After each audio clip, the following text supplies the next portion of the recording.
So the Gneisenau I find to be one of the most fun tech tree ships in the game. Usually it's not quite possible to brawl every game in the Gneisenau, but when you get those games that allow you to push in and just do massive damage and have a ton of fun with your secondaries and torpedo, this ship is amazing. I think for a tech tree ship, this is some of the most fun you can have in World of Warships. You just need decent matchmaker, which Tier 7 admittedly is not right now. There's just too much Tier 9 as top tier, so you're just bottom tier a lot, which sucks, but I mean you can still make it work.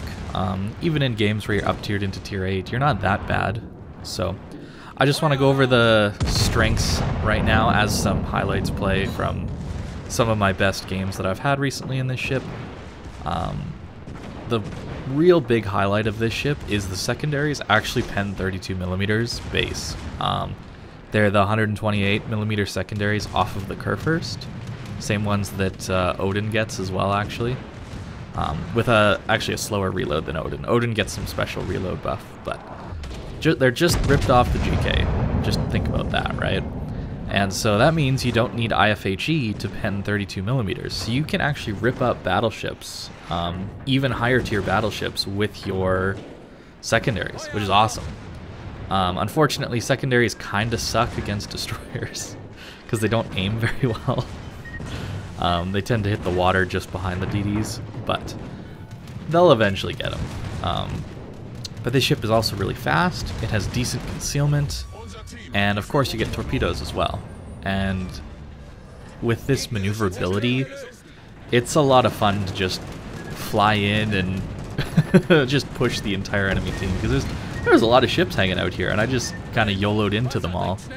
And as long as you keep your ship angled, it's actually pretty hard to deal damage to it. Despite having a 25mm upper bow and stern, which does get overmatched quite easily. As long as you keep it angled, they're pretty small and relatively hard to hit. So that's what you see me doing here. Is I actually run rudder shift mod on this ship, and I'm constantly maneuvering and turning and making sure my ship is angled properly. And so we're up to like 140k damage from like 70. So that was a pretty fun little push there. The AA is not bad. It's okay for a battleship. But we all know AA is useless, right? Like, this is a Tier 6 Ranger, and we're not shooting down any planes, we're still not shooting down... Oh, we got one as he's starting his drop, right? It's better than Scharnhorst, but not by a lot. And so, I think if you enjoyed playing Scharnhorst in the past, I think you'd enjoy playing Gneisenau now. So, the issue I have with Scharnhorst is the guns feel like they've just been so power crept that they're basically useless at this point. That's what I feel like. Their accuracy's not enough. They don't have enough pen. They just don't feel like they do good damage. And while Gneisenau dispersion can be not great, sometimes it's really nice. And the ability to overmatch up to 26mm of armor is excellent, even though you only have 6 guns. You get a decent reload, and sometimes, you know, you just hit shots like that, which are great. And realistically, up close, you don't really need that amazing of dispersion when you're, like, right up in someone's face. And that's really how I like to play this ship. As you can see, I just, like, full sent into A in this game because, like, there's one destroyer, right? And he's probably not coming to A. In fact, he's dead already. So when in games like this, especially, you know, because there's only a Tier 6 CV, Tier 8 CV would be a little bit more challenging to deal with for sure. But if I see the whole enemy team on the other side of the map, I'm just going to full charge this side. And this poor Koenig is basically left alone by his team. So this ship is just amazing in these close range brawls, because at these ranges, when you're inside secondary range, which is 8 kilometers for this ship, by the way, you essentially have Kurfürst secondaries at these ranges. You don't quite have as many guns, but it's a Tier 7, right? And you get torpedoes. and you're maneuverable enough to very easily switch to the other side, like I'm doing here now. I mean, this guy's just going to die to those torpedoes, but this is a really nice way of playing because you're never really at risk of a ram. That's the really nice thing about torpedo battleships, like Tirpitz as well. You're never really at risk of being rammed. I personally really dislike rams because it feels like, oh, I outmaneuvered, outpositioned, I did all this work to put an enemy ship in a terrible position where they're up close brawling my battleship, and then a ram gives them the easy way out of just be like, oh, okay, we'll just trade 1 for 1, it's fine, right? Like, I dislike how rams allow that positioning advantage that I got to be just all for nothing, essentially. And torpedo ships like this allow you to get out of that kind of scenario, which is really, really nice for me. And this ship, of course, is excellent against cruisers because, well, I mean, it's a battleship, so you're going to shatter a lot of cruiser HE, and your secondaries actually rip cruisers up a lot. They don't really hit destroyers particularly well, but at these closer ranges where, you know, sub 8 kilometers, secondaries are pretty reliably able to hit cruisers, which is really, really nice because you're just going to full pen them every time. So in a game like this where, you know, I'm going to fight an Atlanta and a Fiji at some point at close range, it's really, really, really fun because you don't even have to have your main guns kill them outright. Your secondaries do work. Your torpedoes are always a threat. It's just really nice to not have to rely on main guns all the time because stuff like that happens where you just overbend, right? But look at our secondaries just go to work on this guy. He's just getting like, it's amazing to have this as like a backup at close range. And there he's dead. So the other nice thing, of course, about being maneuverable is if you can predict torpedoes, you can really easily dodge them. Of course, you're lacking the hydro that a Bismarck or the higher tier German battleships get, but realistically, you're so maneuverable and fast that just changing direction and speed oftentimes throws off enemy ships' torpedoes. So, comparisons to a Scharnhorst, it's essentially the same hull. And the secondaries are, I think, better on this ship just because they base pen 32. Scharnhorst gets more of the 105mm secondaries and a few 150mm secondaries. So it's more like a Tirpitz Bismarck style secondary suite, whereas this gets the higher tier, like the, well, Kurfürst secondaries, which I like a lot better. And if I'm being honest, I like the main guns on the Gneisenau a lot better too. Even though there's only 6 of them, I feel like it's just so much nicer to have that overmatch ability. And when they full pen or Citadel, they hit pretty hard, which is really nice. And I think that's where I would play, or I have been at least, playing the Gneisenau a lot more than Scharnhorst. I basically never bring out my Scharnhorst anymore because it just isn't really good for the meta right now, where a lot of cruisers these days can bounce your AP very easily, or you shatter on battleships. You're just forced to shoot a lot of HE in Scharnhorst. That's why I don't really play it as much, but this is a very strong ship.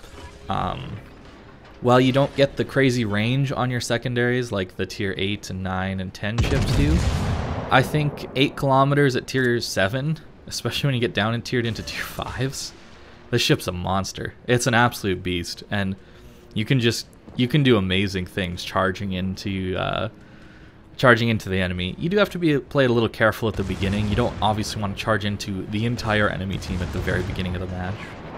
But like I talked about in my positioning guide, you have to make sure, you know, you're not dealing with destroyers and CVs and long-range HE spam all the time. But it's a really, really strong ship. So that's the end of the highlight portion. Let's kick into some live gameplay. Okay, so we're in port right now, and I think we'll just hop into a live game here just to show you a more realistic version of what the Gneisenau is like. It's pretty easy to cherry pick some games in this ship where things line up perfectly to push in and brawl. So I want to show you a more realistic example where we're just going to hop in and see what happens. So I think this ship is very, very, very strong when you're top tier, and very, very, very weak when you're bottom tier.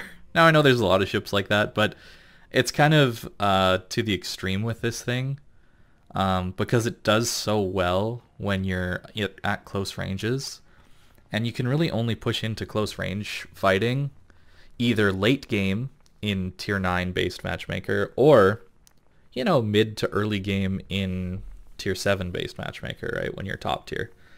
So it's a little tricky to get those perfect games every time. It's a much more variable ship, and here we go, right? Like tier 9, Georgia, Musashi, Soyuz, like these are gonna be tricky to deal with. They have a lot more HP, a lot better armor, a lot better guns, better secondaries on the Georgia, right? Like, and that's not to say anything of the Bismarck and Nelson, which Nelson will spam HE at me, and the Bismarck has just, well, it's the better version of my ship, right? So we're gonna have to play this one a little bit more cautiously, I think. We actually don't have much out here on my flank, so that's a little concerning. I'm expecting the Tirpitz, John Bart, Georgia, right here to all push down like this. More than likely. Georgia might stay middle here. At least we have the Kiev coming here, maybe the Abruzzi, and maybe the Georgia. Yeah, he's in. So we're gonna have to play carefully. I'm not great at just like playing super duper carefully, but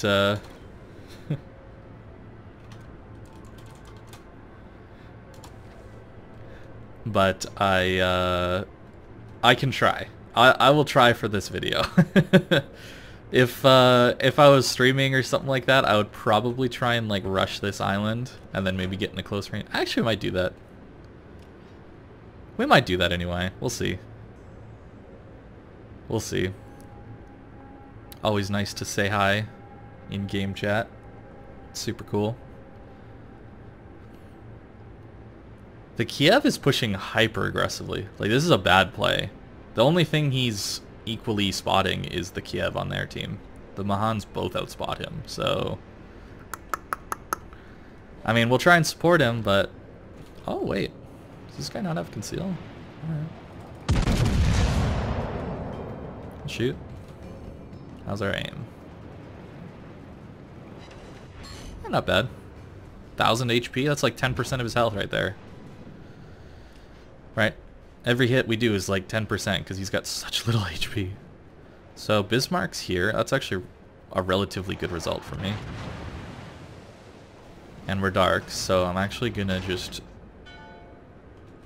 leave. I'm actually gonna leave. I am actually gonna leave. I wanted to push, but Soyuz here, Brindisi here, like, this is not a push, Riga. This is not a push you want to make, especially when my Georgia and Abruzzi are so far back. It's kind of ridiculous how far back they are. Switch our guns to the other side, and we're chilling. We're chilling. See, overmatch. Like I was talking about earlier.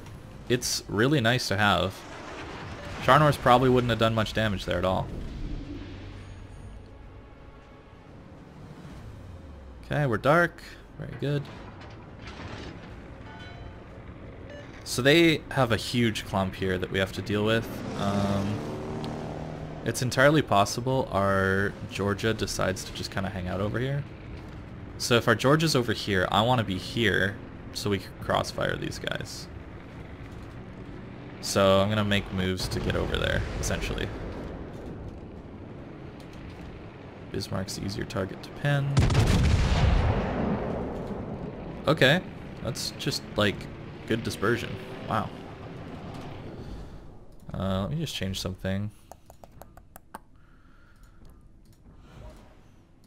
Okay, I don't care. My frame rate was a little low. I'm using a different monitor than I normally do. My normal gaming one is kind of broken at the moment, so sent it in for repairs, so I'm borrowing a monitor. Oh my god. He just did like 30% of his HP there.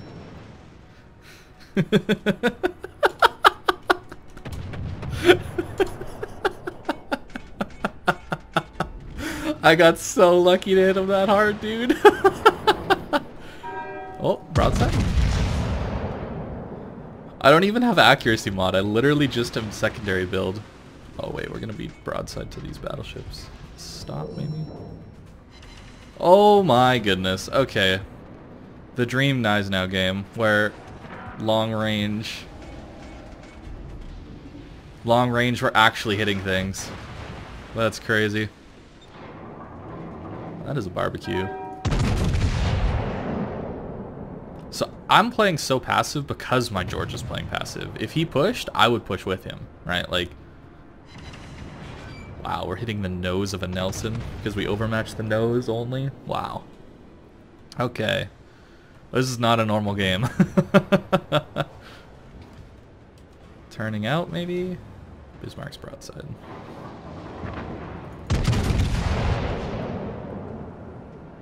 I wonder if I can push to this island and catch this guy as he's pushing up a little bit. There we go. Overmatch. That's what I'm talking about. Yeah, I think getting to this island would be really good.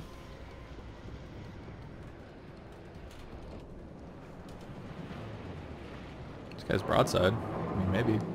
Yeah. Staying dark here is really good for me if I can.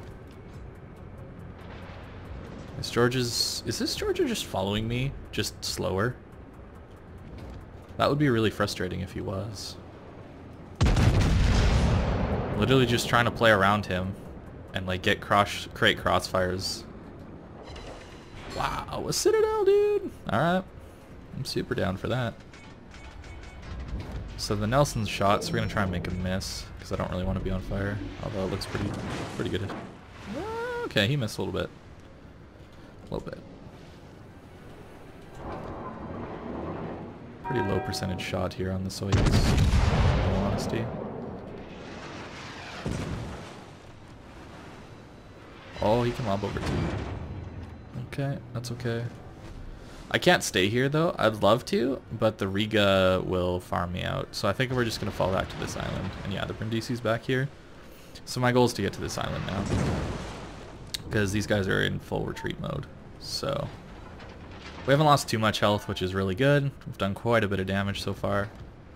It's actually really good. We sneak that through. He probably won't be able to hit me. So it's really just these guys. And overpen. I'll take it. Yep. So we just angle as much as we can. We do have pretty solid armor for a tier 7. Actually, for a tier 7 we have amazing armor. Oh, my team should get the Bismarck. That's very good. This guy could turn broadside. Nice. Good job, team. Got an arsonist. Poor Bismarck, dude. Oh, overbends. Feels bad. So in a position like this, I don't want to charge a kiting Riga. So I think we just chill here and like try and deal damage to these guys as they try and push. Oh, unfortunate. He goes dark there.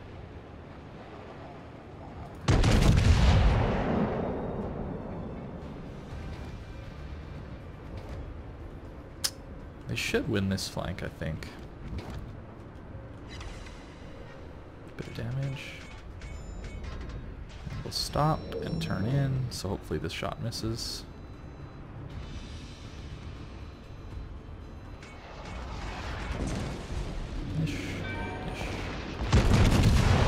Trying to hit his nose again. So the issue here is these guys are my tier 9s and they're like playing hyper passively. I will repair that because I'm expecting to stay dark here now for a while. We'll get a heal going.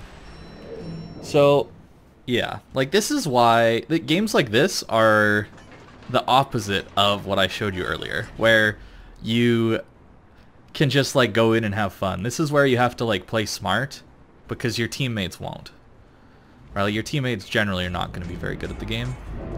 Oh, that's way too That's way too little lead. I wasn't even looking at his speed. Yeah. So, like, it's good that I have this crossfire here with this Georgia now. And I'm in a relatively safe spot. But, yeah. It would be... I don't know. They have just played so passively. We could have had a really fun brawl in here, because these guys actually decided to push up, which is super fun. It's fine, though. You can't get a brawl every game. So, New Orleans is probably in this cap. At this point, I kind of want to spot him. Maybe, if I can. And reset. It's not crucial because we're winning by so much, but... Really, I'm not spotted. He must be over here then. Interesting. This guy's making a dumb turn. What on earth is that dispersion, dude? Holy crap. Yep. Holy crap. I got lucky he grounded, actually. I got very, very lucky he grounded.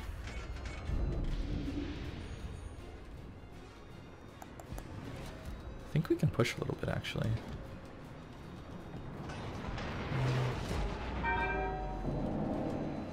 My team should kill this guy, but we'll send one anyway. I'm guessing George is probably just going to ram the Soyuz, which... yeah, it's fine. It's fine.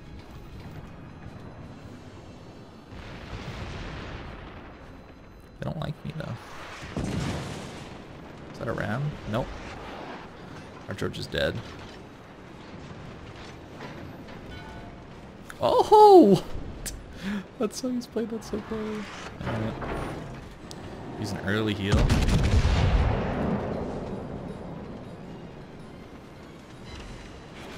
And we're going to push now so that hopefully these guys decide to shoot me instead of my Georgia friend. And then he can maybe get a heal off. Right, so Nelson's obviously focused on us. Trying to stay angled to bounce and shatter as much as we can. And we're in secondary range. And our secondary is full pen this guy everywhere, so it's very good for us. Just shoot his nose because that's what we can overmatch.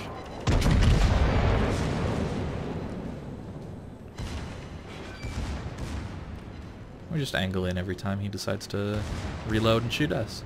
Pretty simple. This game, I mean, you rely on your tier 9s a lot. Like, when you're bottom tier, like, this was a pretty big stomp for our team.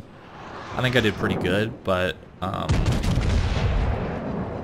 even if I played badly, I think this is a game we win anyway, regardless. Just kind of how it goes. So, I don't know. That's kind of how you got to play it in when you're bottom tier, right? I think that was actually a pretty good showcase of what to do in bottom tier. I got lucky with this damage, I think, but just simply because dispersion is not usually that kind. So, yeah. That was a rough one for the enemy team. Poor Mahan, dude. Look at how high up he... Like, yeah, they just didn't have a good team. And so that's, I mean, you get what you get, right, when you play random battles. So let's get into this build I'm running. I don't know why my camo didn't resupply, but the Commander's just like a super standard secondary battleship. I would take preventive maintenance first because you're taking... in the equipment slot, you're taking secondary survivability.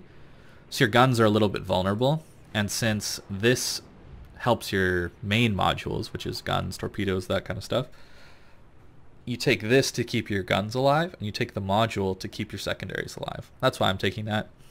Adrenaline Rush, because nothing else is better. It's like the best, it's the best at that tier, easily. I'm taking Superintendent because there are certain games where, I'll respond to that later. There are certain games where you need all of your heals to stay in it, and I don't think... The other one I would take is BFT. So if you want to be more secondary focused, you can be, and I don't think it's bad. But I like to have the extra heal over a little bit more secondary damage. It's not really going to do that much difference, and sometimes another heal can make the difference in a win or a loss. in those endgame situations. Then AFT, pretty standard for a secondary battleship. You're just increasing the range, same with manual secondaries. And now here you can choose between concealment and fire prevention. Both are good. The reason you would take concealment is you're playing around islands like I have been kind of trying to recently.